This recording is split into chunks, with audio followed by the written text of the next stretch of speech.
Good evening, TheoTrade. This is Coy Rosebloom, and you're watching the Theo Nightly video for the 19th of June, 2019, which happens to be a Fed day.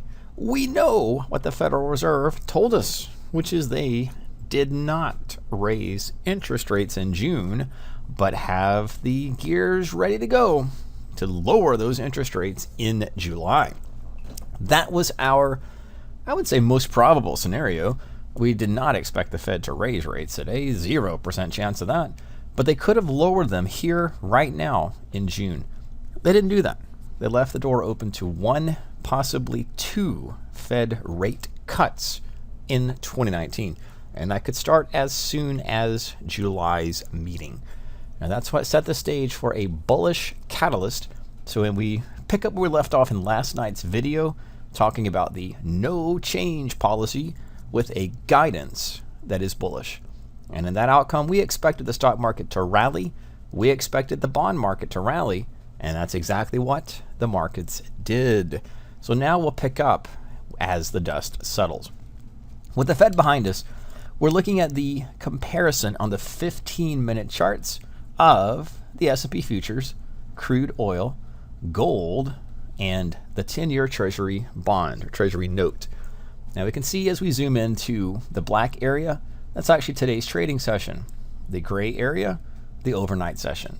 The reason I'm showing you this is because in the charts we're about to see, two things won't be noticed. Number one, the bullish rally into the close, really after the close, after the Fed, in crude oil, and that's sustained up with the equity market. Bonds, sure, we'll talk about those in a minute. That's exactly what we thought would happen. This is what's out of the ordinary. Gold.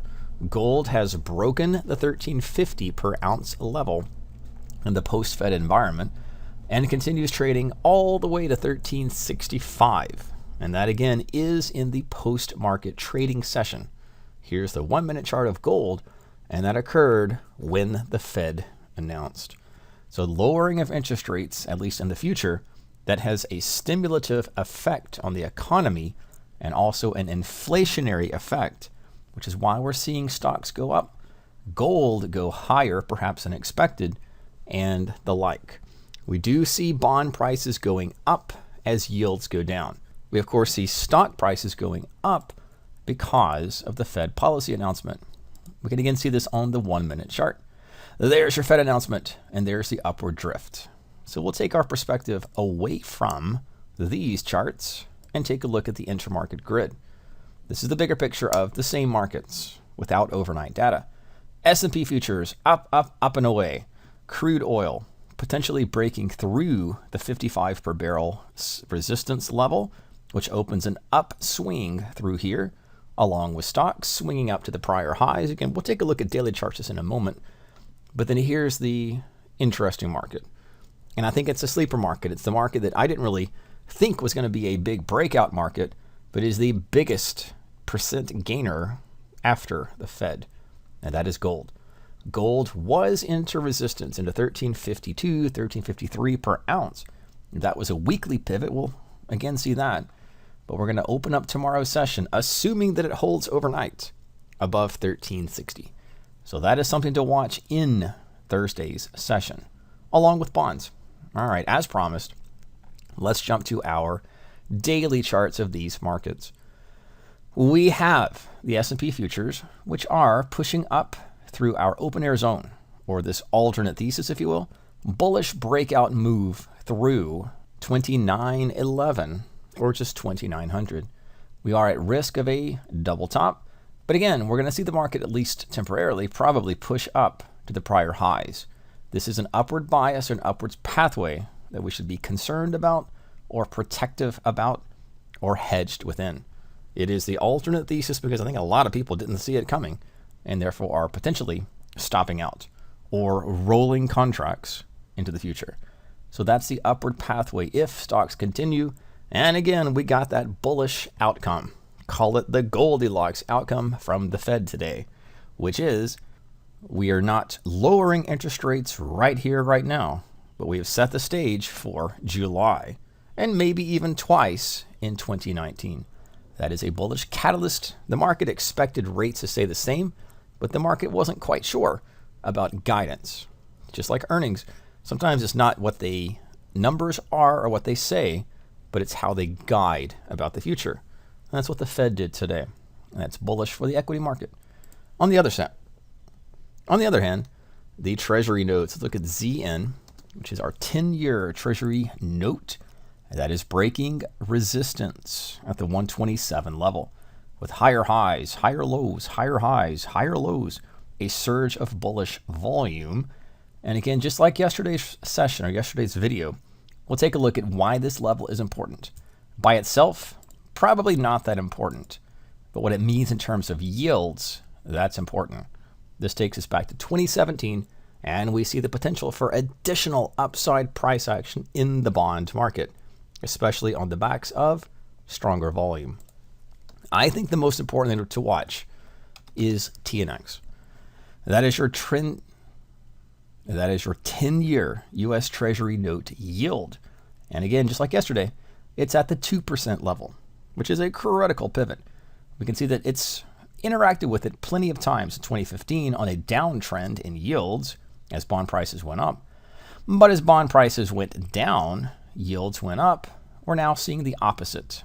And that is due to the Federal Reserve, where the Fed was raising rates throughout 2017 and 2018. They chose to make it public that they are keeping rates the same or stabilizing rates in 2019, as in no more rate hikes. But they've changed their course, and they changed it recently. It was reaffirmed today, but was in motion. And that course change is we are going to lower the Fed funds rate. We are going to lower interest rates once, maybe twice in 2019. Yes, the market saw that coming, but now that it's here, the 2% level is critical.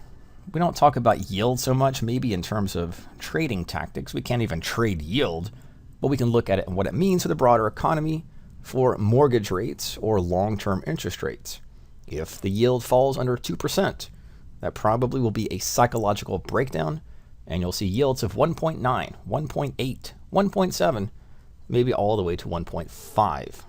And if we turn the script around in ZN, that will be a bullish catalyst for the Treasury market.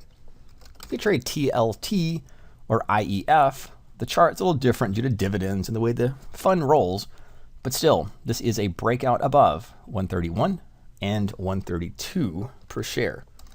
We may even compare it more appropriately to IEF. IEF is a tradable 7 to 10 year Treasury note or Treasury ETF. We also see strong volume recently, especially in 2018 into 2019 for the fund. As promised, let's take a look at gold prices. This again is a sleeper market. I think it was easy to say if the Fed's going to lower interest rates, bond prices are going to break to the upside. We're seeing the same picture in gold. And I think if anything, we should be watching gold and beyond stocks and bonds. Gold was, or at least at this moment is, into an overhead resistance target at $13.50 per ounce. One would think that gold should pull back or trade down away from $13.50. That's going to open a target to at least $1,300, maybe even lower than that. But that might not be what happens. So just like the stock market keeps going higher and breaking through resistance, gold might do the same. So watch gold, especially as, again, we can't see it right here, but overnight data has it up to 1360, 1364 actually right here. 1364 is the currently traded active price for gold futures. That is above 1350. On the daily chart, same thing. This looks a little bit familiar, kind of comparison to the S&P, which is into resistance and breaking through it. So this is something to watch into tomorrow's session. Crude oil, we see it trade alongside stocks or alongside the S&P futures. Its pivot point, just like gold to an extent, is an overhead resistance play into 55 per barrel. That's your moving average, but more than that, it's a resistance pivot. So however we watch the markets, however we trade the markets, intraday, swing trade, options, in-out spreads, or vertical spreads, watch these markets. Now that we know what the Fed's going to do, we're going to see the after effects or the spillover effects as price pushes through these levels or beyond all odds at this point turns down away from them. And we simply put our trades in terms of the departures from these levels. For that S&P, it's just recently the departure from 2900, 2911 on a pathway up to the prior high. So as I always say, be careful and be safe and follow price action Thursday and Friday. We have the announcement. Will there be heartburn? Will traders reverse course? Thursday and Friday, that's what those are for. This is Corey Rosenblum with your Theo Nightly video for June 19th, 2019.